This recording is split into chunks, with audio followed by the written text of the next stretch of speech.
تازە هاوسەرگیری کردبوو بەڵام شەهید بوو. هاوسەرەکەی دووگیانە و موشکەکانی ئێران نەیانهێشت منداڵەکەی ببینێت. 9 مانگە ژیانی هاوسەرگیری پێکینایە و منداڵەشی لە ڕێگا بوو، بەس ئێمە پێشمەرگەین. چیرۆکی تراژێدی کەیوان مزەفەر یەکێک لەو پێشمەرگانەی لە هێرشە موشکێکەی دوێنێ شەوی ئێران خوێنی نوقمی خاک بوو. جەستەی بێگیانیشی بووە میوانی گۆڕستان، بۆتە خەفەتێکی گەورە لەسەر دڵ و دەروون و ناخی تەواوی هاوڵاتیانی هەرێمی کوردستان.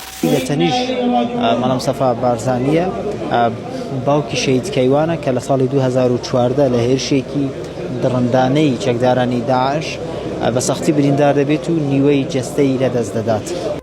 شەهید کەیوان تەمەنی 21 ساڵ بوو، تەنها 9 مانگە ژیانی هاوسەرگیری پێکێناوە. بە گوتەی کە سوکارەکەی هاوسەرەکەی دووگیانە و تا مەزرۆی ئەوە بووە وەک باوکێک ڕۆڵەکەی لە باوەش بگرێت، وەک باوکێک خۆشەویستی پێ ببەخشێت. بەڵام موشکەکانی ئێران خەونەکەی شەهید کەیوانیان لەناو برد. ئەم چیرۆکە لێرە تەواو نابێت. باوکی شەهید کەیوان لە شەڕی تاریکپەرستان و تیرۆریستانی داعش لە ئەنجامی هێرشێکی دڕندانە بریندار بووە و نیوەی جەستەی لەدەستاوە. ئەو بە تامەزرۆییەوە چاوەڕوانی گەڕانەوەی کوڕەکەی بوو، بەڵام کوڕەکەی بووە شەهیدی خاک و ئەویش ئێستا بە دڵێکی پڕ لە خەمەوە لەسەر عەرەبانەیەک بەخێرهاتنی میوانانی پرسەی کوڕەکەی دەکات.